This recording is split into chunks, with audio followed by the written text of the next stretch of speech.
Welcome to another Zeteo Town Hall. It's for all of our paid subscribers to join us, ask questions to guests, experts from around the world. I'm delighted to be joined today by Tariq, Habash, and Josh Paul, who are here to talk about the US-Israel relationship and the role that AIPAC plays.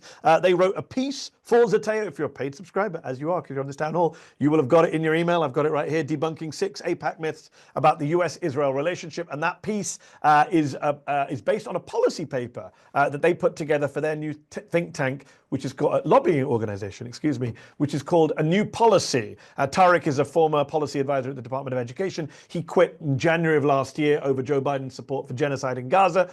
Josh Paul was a director in the Political Military Affairs Bureau of the State Department. He quit shortly after October the 7th, if memory serves me correctly. Both have spoken out against US complicity in Israel's bombardment of Gaza. We want to take your questions today for these two experts who have been in the heart of government, served in the Biden administration, saw where the bodies are buried metaphorically, but also sadly in Gaza, literally. So ask your questions in the Q&A. I will try and come to as many as I can, as usual. We won't get through all of them. There's a couple of hundred of you already on watching this chat. And I've got some questions of my own. Tariq, Josh, welcome to the Zeteo Town Hall. Lovely to have you here. Thank you for having us, Mehdi. Thank you. So I do want to talk about your piece and about AIPAC and the role of lobbying. And you've started a lobbying group to try and take on AIPAC. It's called A New Policy, based here in DC. Before we get to that, we have to talk about the big news of the week, because when we scheduled this town hall, it was to talk about your piece. But then Benjamin Netanyahu realized he didn't want to go to court on Tuesday. So he decided to massacre 400 Palestinians, including over 100 children. I believe the death toll now is at nearly 700 over the past 48 hours. Josh, what was your reaction to that? Did you see that coming? Unfortunately, yes. I think there's always been some doubt as to whether we would ever get to phase 2 of the ceasefire, in part because Benjamin Netanyahu's own coalition threatened to collapse if that happened, if they went forward with phase 2, in part because of Netanyahu's own political interests, as you observed, and his own personal interests, and in part because the Trump administration has been very clear that it was not going to impose the sort of pressure that would be required to keep Israel on track and to keep the peace process, or a peace process, moving forward. So I think, unfortunately, it's always been a question of when, not if. Today we see the news that a ground operation has begun by Israel in the north of Gaza. And I think the question we must all be asking ourselves is this a return to the horrors of last year? Or, unfortunately, the question is not, is it better, is it worse? Is it the start of a complete ethnic cleansing of the Gaza Strip? These are the questions I'm afraid that we must be confronting right now. Unfortunately, I know you guys, like me, had a lot of debates last year about, okay, Biden is bad, but is Trump going to be better? Is he a better alternative? And there was a whole endless, a lot of people, I think, wrongly believed that Donald Trump would somehow be better for Gaza. I think we're seeing, unfortunately, that's not the case. Tariq, in terms of, you are a Palestinian American. Yeah. When you see 700 Palestinians massacred by Israel in the space of 48 hours. If Hamas had just killed 700 Israelis, let me take that back. If Hamas had just killed 7 Israelis, it would be all over our media. 700 Palestinians killed, and no one really paying attention to it last time I switched on CNN or looked at the front page of the New York Times. It's absolutely horrifying. This is just the continuation of what we have been witnessing for the last year and a half, that Palestinian lives don't matter as much to, mainstream media, doesn't matter as much to our governmental leaders. And, despite millions of Americans who continue to raise, concerns, walking in the streets, calling their members of Congress, we just see this dissonance. And it's truly, truly horrifying. Very much so. And what's interesting about the piece you wrote for us, and I'll just remind all of our subscribers who are joining, we have nearly 200 of you now watching. Thank you for joining us today. Stick your questions in the Q&A. We've already got 3 questions there. I will try and ask as many as I can to Josh and Tariq. But before we get to the audience, just reading your piece and why I was so pleased that Zeteo was able to publish your debunking of 6 AIPAC myths. When people talk about AIPAC, they talk about AIPAC money. Right? We just launched Bowman and Bush, our new YouTube show with Jamal Bowman and Corey Bush, who had $23 million of AIPAC money thrown at them, which worked, helped defeat them. And we talk about AIPAC money, which is clearly a big problem. And you mentioned, I think, $100 million in your piece that was used in the last election cycle. But it's not just about the money. Liking this video? Then don't just watch. Hit like, share, and subscribe. And tap the bell so you never miss a video or live show. But if you want early access to exclusive content, then you have to head to Zeteo.com and subscribe now. You'll be supporting fearless, independent journalism. And what you guys do so well in your piece is you take on the fact that AIPAC have very cleverly packaged support for Israel, not just as a financial win for members of Congress who get donations, but that it can also make them feel good about themselves, that they're actually on the right side. AIPAC, like so many on the pro-Israel side, is very good at messaging. And so they have had this message that if you support Israel, you're supporting our ally, our democratic ally, you're supporting democracy in the Middle East, you're getting a bang for your buck because Israel protects America, Israel buys our stuff, Israel helps our economy, and you guys meticulously debunk each one of those. So just for our subscribers who haven't read the piece yet, just sum up for me, Josh, I'll start with you. This argument that Israel and America, they have a common security interest. Israel is protecting American national security. You say no, it's the reverse. Yes, that's right. And I think, first of all, to say that I don't think you can completely disentangle the money from the narrative that is being pushed, because I think the narrative is a lot less compelling when you take the money away from it. This is a question I, throughout my career, have asked many people, and particularly in the last year and a half. What is the benefit that the United States is getting from this relationship? What is the strategic benefit here? And I never received a really good answer to that question. And that's why we turn to see what AIPAC itself was saying about this benefit.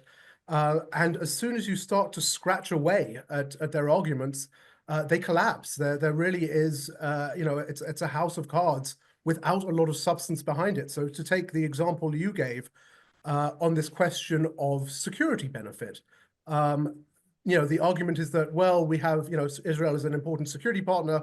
Okay, where is that partnership focused? Well, it's focused on counterterrorism and intelligence sharing. And if you look at that, of course, many, if not most, of those terrorism threats and almost all of that intelligence sharing is a function of Israel's own actions. It is a function of its occupation. It is a function of its destabilizing role in the broader region. And so, sure, we are working with them in those areas, but that is in their benefit. And if we weren't working with them in those areas, that might actually be in our benefit. The same is true, as you say, on, when it comes to Israel, quote unquote, buys our stuff. Well, first of all, not only are they historically by far the largest recipient of US military assistance, over $200 billion over the course of the last 50 years, and well over $3 billion a year in regular years, let alone the past year, where we've provided $17.9 billion in taxpayer funds that could have been spent here at home. But because they can spend some of that money within their own defense industrial base, we're actually subsidizing our competition, as it were, when it comes to security cooperation around the world. Our own companies, our own jobs are competing with the money that we are providing Israel to compete with us. So that's just one example of how people say that this is a great security partnership, but it's a one-sided one. And unfortunately, the side that it is serving is not America's. Yeah, you reminded me, if memory serves me correctly, about a decade and a half ago during the Obama administration, I think David Petraeus was head of CENTCOM and wrote a letter to Congress saying that actually our support for Israel causes a lot of animus in the Arab world. It undermines my role when I'm trying to get Arab partners. And he got shouted down, he got attacked, and he had to kind of withdraw the testimony because people didn't want to hear the truth from an actual serving general on the ground in the Middle East. Tariq, we're supporting the only democracy in the Middle East. Isn't that the argument we hear from everyone? And AIPAC is very keen to make that point when it goes to Democrats and Republicans on the Hill and says, you must support democracy in Israel. Israel helps us with democracy and stability. You get 2 for 1 in the Middle East. What's your response to that? And lasting peace. We hear that, AIPAC is promoting our shared values and interests, and doing that through the U.S.-Israel relationship. And the reality is, when you look at leading human rights organizations, they dispute that fact, that claim that AIPAC is making, that Israel is the only democracy in the Middle East. They recognize that Israel is an apartheid state. It is not providing equal rights to all of its citizens. Palestinians do not have equal rights. Palestinians are living under occupation in violation of international law. So this idea that Israel is a purported democracy and is sharing our values of freedom and equal rights, unfortunately couldn't be further from the truth. Yeah, I think somewhere that a new policy can make a lot of headway is challenging that argument. It really does my head in when I hear people say shared values, shared values. And I often feel like, I often tweet saying, is this shared values? Like when we see a child being shot in the head, or when we see in Israel, far-right settlers burning stuff in the West Bank, or inside of Israel itself, blocking Palestinian families from buying houses in certain neighborhoods. None of those things are shared values. America has a lot of problems, don't get me wrong, including endemic racism. But we would never tolerate half of what Israel legally allows in terms of discrimination. So when they say shared values, I feel like that's a fruitful avenue to challenge. Let's bring in some of our subscribers who have been waiting patiently. We've got some questions in the chat. Josh, Nevin Oliphant asks, do you believe Israel shares all the information it obtains, or does it hold back or even distort information it shares to gain its own greater benefit?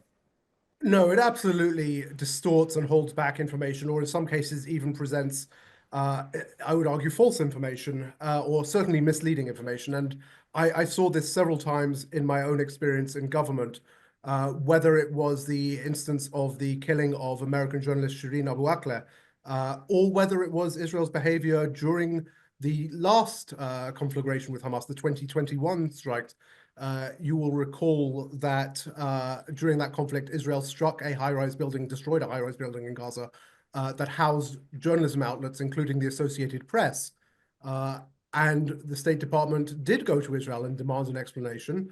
And what we got turned out not to be accurate, turned out not to be true in the first instance. And so I think that there are multiple examples where Israel presents a story that it wants to sell. Unfortunately, American officials tend to take that story at face value. And I think that is because there is a political pressure on them not to question, as you pointed out with the example of David Petraeus, or as we saw just in the last week with Adam Boehler, who was negotiating with Hamas. That fact came out, it seems, because of Israel's own intelligence. And he is now suddenly disappeared from our TV screens. Yeah, he was all over the Sunday shows last week, and then he's gone. Yep. Apparently, Ben-Gvir was the person who put that pressure on. Tariq, Kamal Saeed asks, challenging AIPAC's influence often feels daunting. Can you discuss its current impact and the recent resistance efforts, which includes yours, but lots of people have been trying to challenge AIPAC. What's it like challenging AIPAC? Yeah, to be clear, I think people often think that AIPAC is this huge behemoth that has this undue influence and power. And to a certain extent, they certainly do. They are on the Hill. They have a ton of relationships. They have been doing this work for decades. We heard Jamal and Corey talk about the impact on their race. But when we talk about spending $100 million, you don't do that from a position of strength. You do that out of fear and weakness and the reality that your message isn't working. And I think what we are trying to do is shine a light on the reality that there hasn't really been an opposition, a resistance, to your point, about what it's like for the side of justice and human rights and equality to actually build a lobbying apparatus to combat the false information, the misinformation, these types of myths that AIPAC is pushing. So I think one thing that we are doing it by being on the Hill every day, by talking with staff, by talking with members, is communicating some of the realities. When you scratch the surface of these myths, when you talk about what real American values and shared interests look like, it's not what AIPAC is peddling. It's not, what they are trying to convince millions of Americans by spending money in every single race in the country. And I think that message is resonating. And I think it's about building that political power. And I think we're here to say, listen, we got one more myth for you. AIPAC is not as powerful as they pretend to be. And the sooner we as Americans realize that, the sooner we can push back and actually overcome this disproportionate influence on our elected officials.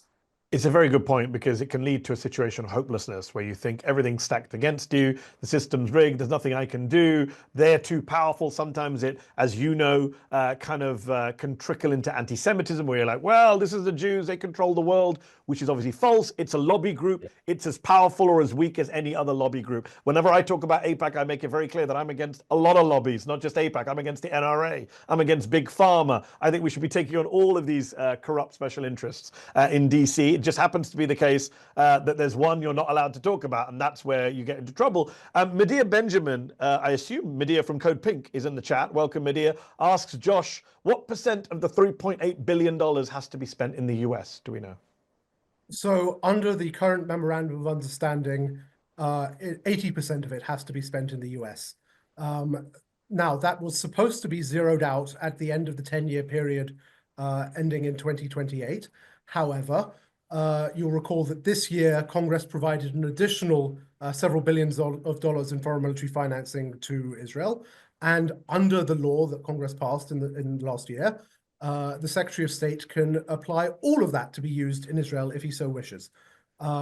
So this is, something that we keep saying that we're going to do, but there keeps being pressure from Israel and from AIPAC to continue to provide these set-asides that can go directly into Israel's economy. Patricia Dressler asks Tariq, how are you different from J Street? So great question. And J Street's obviously been very vocal on, fighting for a two-state solution. They're predominantly a Jewish-run organization. We are an American organization. We are not affinity, based. We're not an Arab or Muslim or Jewish organization. We're just an American organization, and we want to be a home for millions of Americans who recognize that current U.S. policy towards Israel and Palestine is not in line with their values, is not fighting for their interests, and we need an organization to do exactly that. We're not partisan, so we're open to working with Democrats, Republicans, independents. It doesn't matter what your political alignment is. If you really believe that U.S. policy on this issue, on this region, needs to change and needs to be aligned with the issues that we care about here at home, then come join us. Find us on our website at anewpolicy.org, sign up for our newsletter, be a contributor. We are ready to start building, and we're already doing that today. Anewpolicy.org. Patricia also has a follow-up question, Tariq. Did you resign because you thought you would be more effective outside of the government than inside? Listen, I cared very deeply about the work that I was doing, and it became very clear for me as not just a political appointee, but as a Palestinian American working in the United States government, that there was no room for me to be able to actually help millions of Americans on issues that matter every single day. And that included on the very issues I was working on, which was higher education. And what we're seeing now, Trump's aggressive attacks on colleges and universities, weaponizing civil rights laws, consolidating power, and using the Department of Education as propaganda machine, that is all been facilitated by Joe Biden's willingness to undermine the independence of colleges and universities and to allow political pressures to dictate what colleges can talk about, what teachers can teach, what students can discuss or protest on college campuses. And that was a huge problem that I was raising red flags internally. And so, yes, I did leave because I was no longer able to be effective inside government, but I also left because it was extremely important to talk about these issues across the country and to make sure people were aware of what was at stake within our own country here on domestic policy, and how foreign policy issues are still also intertwined in every single thing that happens here at home. Josh, same question to you. Remind our subscribers watching, what was the calculation that led to you to resign? So I think that in my experience, there had always been a double standard when it came to Israel in US debates about arms transfers and human rights, which were the sorts of debates that I was involved in when I was working at the State Department. What changed for me in October of 2023 was that up until that point, even though the space for those discussions was constrained when it came to Israel, there was still the space to have incremental impact, to move the ball forward, a little bit. And, I think that's all that any of us working in government can hope to do. The United States government, it does not turn on a dime. And we know that incremental change is the best we can hope for. But, in October 2023, it was very clear that there was no interest on the part of the Biden administration to have any sorts of real discussions about a change in policy, about really holding Israel back from what it was doing. By the time I left October 18th, there were already over 3,500 Palestinians who'd been killed, all of them at that point with American bombs, dropped from American manufactured aircraft. And there was absolutely no willingness to debate or discuss it. And not only that, But my experience in past discussions about human rights and arms transfers had always been that, well, if the executive branch wouldn't do it, at least Congress would step in and try to slow things down, try to make us think about what we were doing.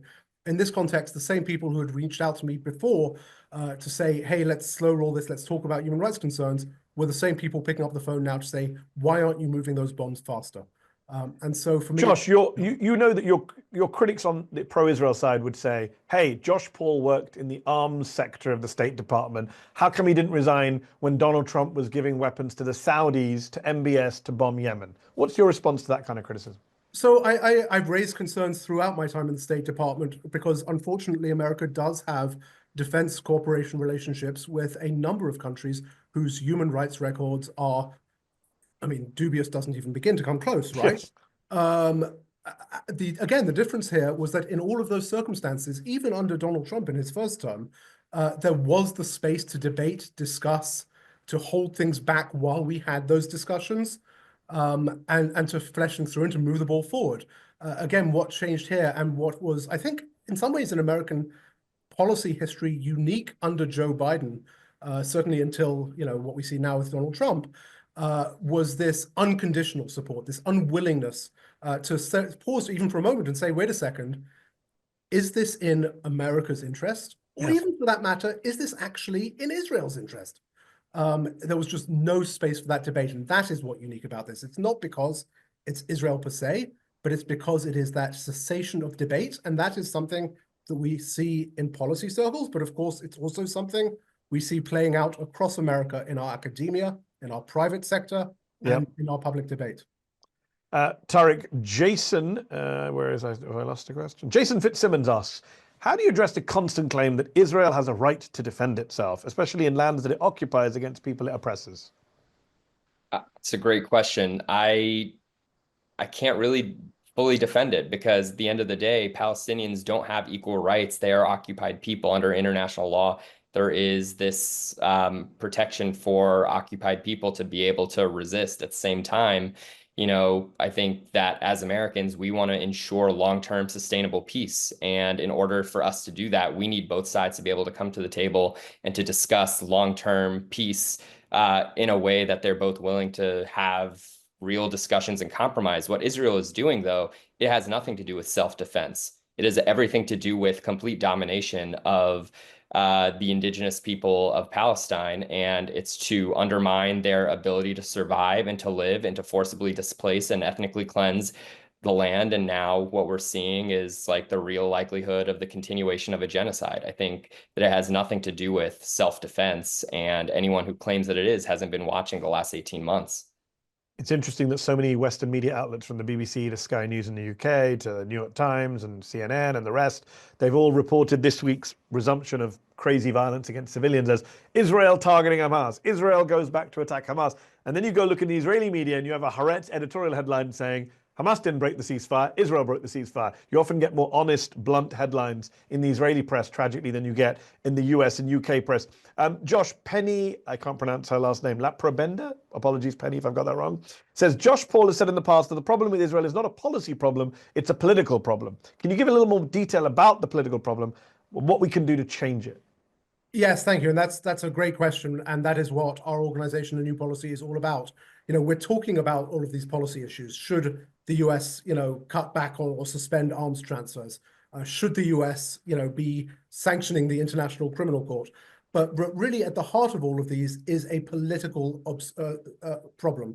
And that is the inability, the absence of space for American politicians to be able to do what is in America's interest. And that has its origins in organizations like AIPAC. It's not only AIPAC, right? There's Christians United for Israel, CUFI, there's Democratic Majority for Israel, there's a number of other organizations, but which essentially take away the space for the free and fair debate that is critical to a functioning policy process.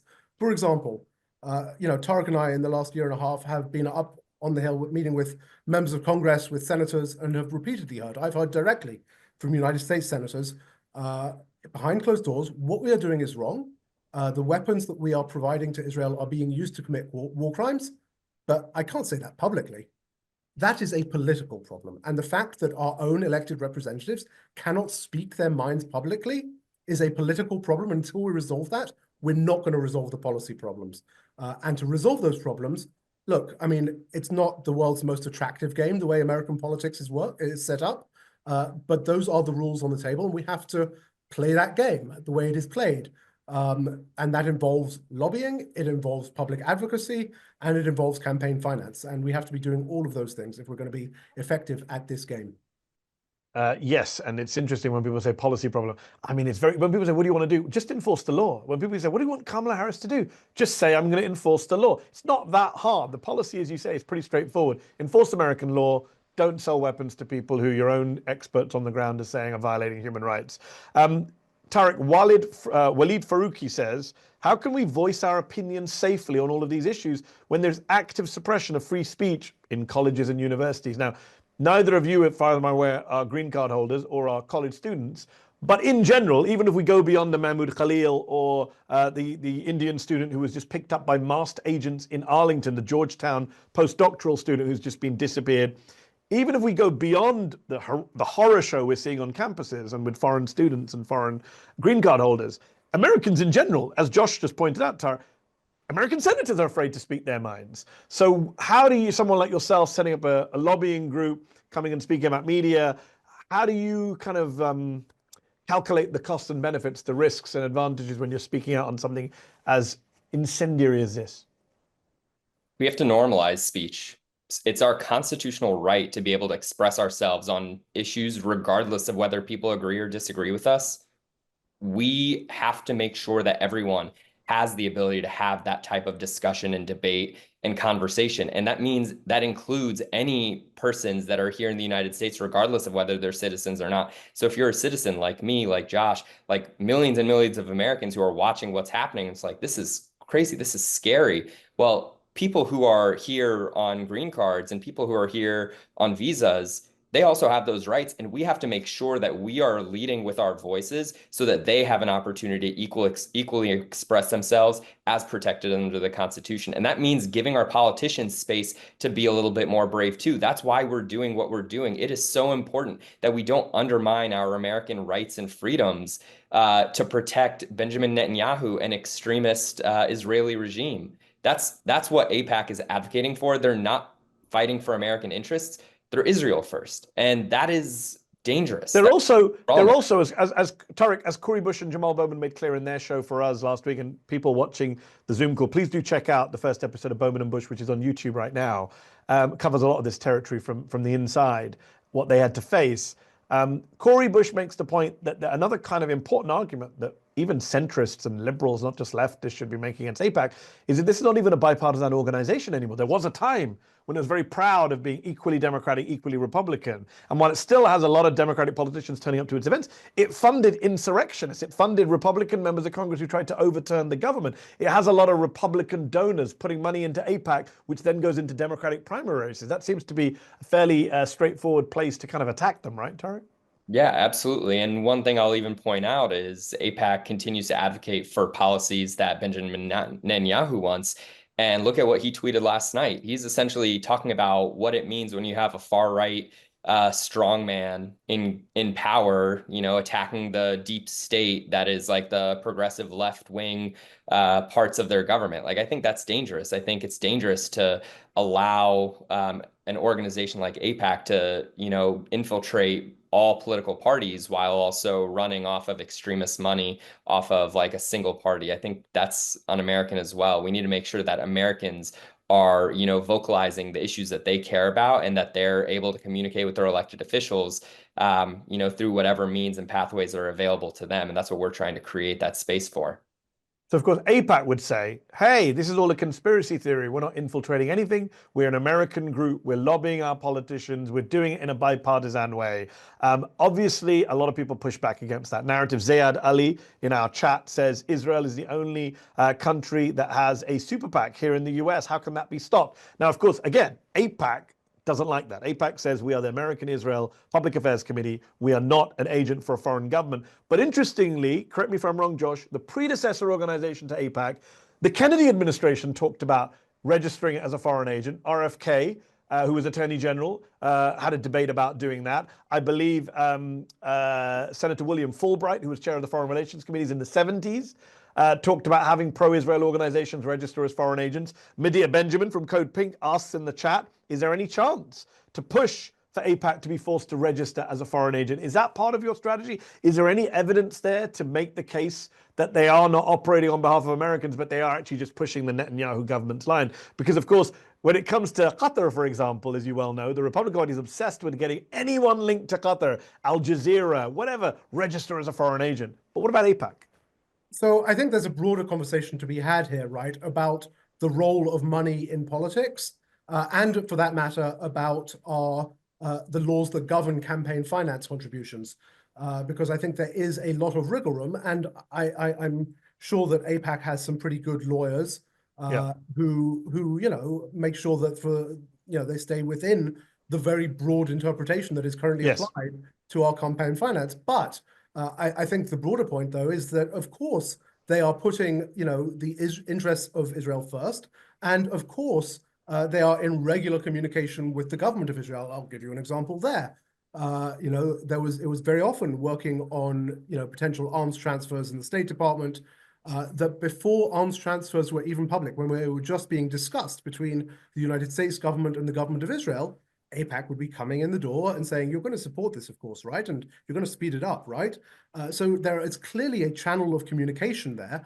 And I think the broader question, again, is what they are pushing in America's interest? And if you, again, look at the arguments that they allow out on their own webpage of where that overlap in interest is, it's a very weak argument, and it really does fall apart when you pick at it. It really is. And just reading your piece, and I'd remind our subscribers, if you hadn't read it, it's in your email, it's on our website, Debunking, it's on the app, get the Substack app, Debunking 6 AIPAC Myths about the US-Israel relationship.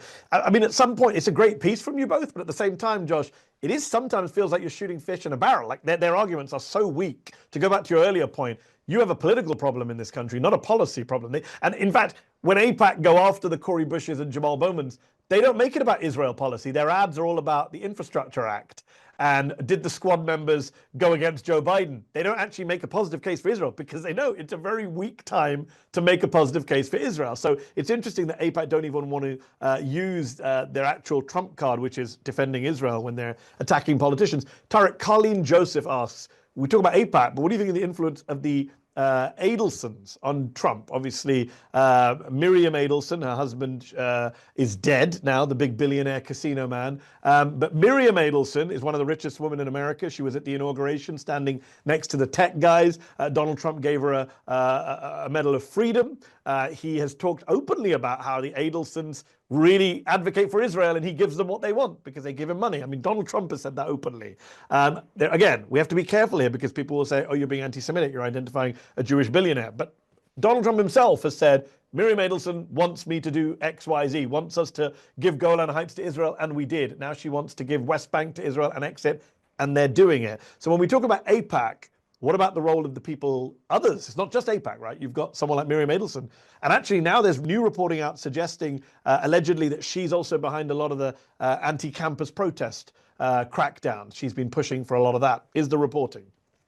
Yeah, it's extremely concerning, not just Miriam Adelson, but you've got Elon Musk, who, reportedly invested a lot of money in Donald Trump. There are a lot of billionaires that are in Donald Trump's cabinet right now, in large part due to their contributions directly to him or directly to his campaign.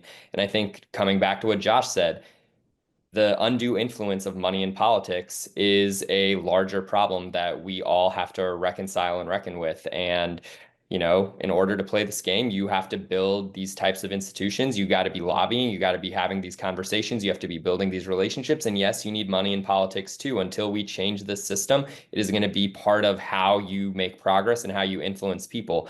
I think when it comes to Miriam Adelson having direct influence over, policies that are undermining the safety and security of legal permanent residents on college campuses because they've been critical of the Israeli government's violence against Palestinian children and civilians, that's concerning. It's concerning that we have someone in office that is continuously undermining the law, undermining our Constitution. We need our elected officials to grow up, to get a little bit more brave and to hold him accountable. Until that happens, we're going to continue to see worse policies that undermine the interests of everyday Americans.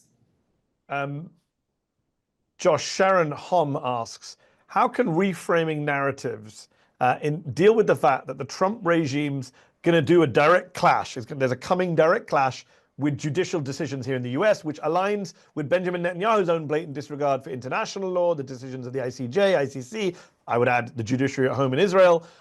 Sharon says Trump's attack on the courts, on warrants, on judicial rulings, reinforces this giving the finger to the rule of law. I mean, Trump and Netanyahu have that in common, don't they? Yes, I mean, I think that there is a broad trend that we see, and in Europe as well, and in Latin America, of, right-wing populism that, is at odds with, the rule of law, both on a national level and an international level. And, I think it's very curious to see, for example, Israel aligning itself and the Netanyahu government aligning itself and building relationships, for example, with Alternative für Deutschland, with the far right-wing, neo-Nazi party in Germany. It sounds insane, but that is the trend there. And I think that is another reason why we have to look at this not only through a lens of, concern about Palestine, concern about US interests in the region, but there is a cross-cutting thread here, right? And in some extent, this issue that we're talking about here of US policy on Palestine, US repression of speech that is critical of Israel, is sort of the low-hanging fruit or the leading edge of a wedge that ultimately imperils a lot more free speech and debate and a lot more communities here in America. At the end of the day, this isn't just a fight about Palestine, about US policy on Israel. This is a fight about US freedoms, whether we are talking about the environmental debate, about migrant rights, about LGBTQIA rights, about African-American lives, all of these things, about equality, right? All of these things are imperiled, and it's the old Pastor Niemöller line. First they came for the trade unionists, and I didn't speak up. And I do think that there is an extent to which first they are coming for the Palestinian movement, for the Palestinian Lives Movement, but this is a test bed, much as there's no doubt that Palestinian Americans, Arab Americans, Muslim Americans have become the canary in the coal mine for this authoritarian takeover. This idea that the Trump administration will just stop once they've cracked down on the speech of Palestinian Americans is absurd. And anyone in the media or in any activist movement who thinks that is being ridiculously naive. Tariq, one anonymous subscriber asks that Joe Biden identified himself as a Christian Zionist. Can you talk about the collaboration between AIPAC and the broader pro-Israel movement and Christian Zionism? Yeah, absolutely. Christian Zionism is fundamentally anti-Semitic, just to be clear. This idea that, we have to have a Jewish state in order for all the Jews to go back to a certain region where, Christ can return. And it's really, really not just anti-Semitic, really dangerous. But the reality is that there's a huge movement in the United States of Christian Zionism. Some of the largest supporters of the current Israeli government are Christian Zionists. They're not actually, as a lot of people think, AIPAC is just a Jewish organization. It's actually not. It's actually backed by a lot of Christian evangelicals and Christian extremists. So, we have to debunk that reality and make sure that when we are addressing what is in American interests, that we are aligning with the fact that there are a lot of vulnerable people around the world, in the region, and here at home as well, and ensuring that we are fighting and advocating for equality for everyone and peace for everyone. That's how we succeed. It's not by isolating ourselves from one another. It's about working together to achieve lasting peace and policies that align with our values of freedom and equal rights. Maria Haydri, Josh, asks, could the Trump presidency in some sense make Americans, especially Democrats, more likely to condemn Netanyahu and Israel in the same way that Trump's first term forced people to pay attention to our broken immigration policies? This idea that whatever Trump touches dies, to quote Rick Wilson. If he's fully supporting Israel, will that finally get Democrats to oppose Israel, make it a wedge issue? So first of all, I mean, before we talk about that partisan impact, I think we have to recognize that the Republican Party itself is not homogenous on this question. That if you look at, I would argue, much of Trump's base, right, whether it is libertarians, whether it is America Firsters, there is a present and a growing amount of skepticism about the US-Israel relationship, about whether our tax dollars are better spent on Israel's defense or on our own defense, whether they are better spent on Israeli weapons or on American disaster recovery, or any of these major sort of social issues we have at home. And I think there is a real divide that is growing there between that part of the establishment that Trump has surrounded himself with versus a growing number of people in his own base. So I do want to recognize that, first of all. When it comes to the Democratic Party, you would hope so. You would hope that the lessons of the last election, and I think one of those major lessons was that unconditional support for Israel is not an inherent vote winner, particularly for Democrats, would be learned. It is not clear yet that the Democratic Party is learning those lessons. I think that is why it is important that we build these coalitions, that we make clear this argument that this ultimately isn't just about Palestine, but this is a civil rights issue for all Americans. This is a national interest issue for all Americans that affects all of us. And so I think that, we have to keep pushing that. And I hope that we will see the Democratic Party come around, but we have to recognize that we are pushing against some rather entrenched perspectives, particularly in the very top levels of the Democratic Party leadership, Chuck Schumer and Jeffries, House Minority Leader Jeffries in particular. But I do think that, the ballot box will tell, and that we will see. I think this will be a gradual and, again, an iterative process. But I think that the Democratic Party will begin to listen to this, not least because the change is coming most of all from the next generation of voters. I mean, I hope you're right. And I think you make a good point about the base. I would just say two things in response. One is that at the elected party level, they're in lockstep with Israel, right? When the point I often made to crowds last year, I spoke to a lot of Muslim crowds who are unhappy with the Democratic Party, justifiably so. One point I always made was there's about 100 members of Congress who support a ceasefire. How many of them are Republicans? Zero. Like, not a single Republican came out for a ceasefire in the last 18 months. People like J.D. Vance, who play to the base and say, we shouldn't be sending money to Ukraine. But Israel, they're fine with sending money to Israel. As for the base, I don't know if you've seen, Josh and Tariq and our subscribers, there's a poll from The Economist and YouGov out today, which shows most Republicans support the right to protest unless it's against Israel. The survey found 73% of Republican voters say they support Americans' ability to protest against actions they view as unjust. But when asked, listen to this, when asked if it should be legal or illegal to protest against Israeli actions in Gaza, less than half of Republicans, 42%, said it should be legal. 23%, 1 in 4, said it should be illegal to protest against Israel's act. This is the free speech party. So I think you guys at A New Policy have a lot of work to do to get through to some of these folks. But you're right. Look, there is a growing tension, especially in the kind of podcast world with the Tucker Carlsons and Joe Rogans and Theo Vons and Dave Smiths. Clearly that's there, but it's a real mountain to climb. Tariq, what do you make of the kind of partisan divides on all this? Listen, just that poll alone, I think if you are making exceptions to the First Amendment to the Constitution, then you're not a defender of the First Amendment and the Constitution. I do think that there are certainly opportunities within the Republican Party, within the Republican base in particular, to be able to, message with the reality of what's happening, not aligning with our values and our interests. But I do think that there's a lot more work to do on the Republican Party. I think Democrats are a lot more receptive to the perspective that, we need a shift on U.S. policy towards Israel that is actually prioritizing the needs of Americans every single day. But I do also think that it's not just a partisan issue. I don't think it should be a partisan issue to advocate for better policies that serve Americans here at home. And I think that, as we have more of these conversations around the country, as we're meeting more people who are aligned with the vision and the mission of our organization, I think it reinforces that idea that it's not a partisan issue. This is not about Republicans versus Democrats. This is about what is in all of our collective interests. And so for anyone that's out there that, wants to join us, you know where to find us. Well, on that note, we have to wrap up. Sorry to those of you who've still got questions in the chat. We've got over 200 people watching this chat. We've got about 50 questions in the chat. I've asked, I think, about 16 or 17 of them. Sorry, I couldn't get through more. But I will wrap by asking Kamal Saeed's question to you, Josh. Can you share insights on the impact new policy has achieved in such a short time, despite limited resources, Kamal assumes? What are the incremental successes you think stand out? What are your goals? What is your mission? Just make the case to our viewers and where they can find A New Policy. Yes, so we launched in October, last October, so it's about 4 or 5 months in.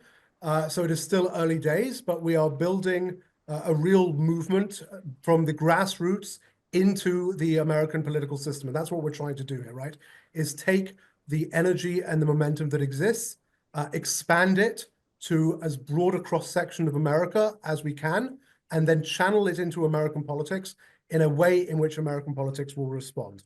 And we have to do that both through ensuring that we can shift and expand that space for debate by moving the Overton window, by making it more possible for politicians to speak up. Part of what we're doing here is giving them the tools to do that. In your opening, Mehdi, you referenced a paper we put out in January on how our unconditional support for Israel is not in America's national interest. We provided that to a broad range of offices on the Hill, and we have heard members beginning to use that language increasingly.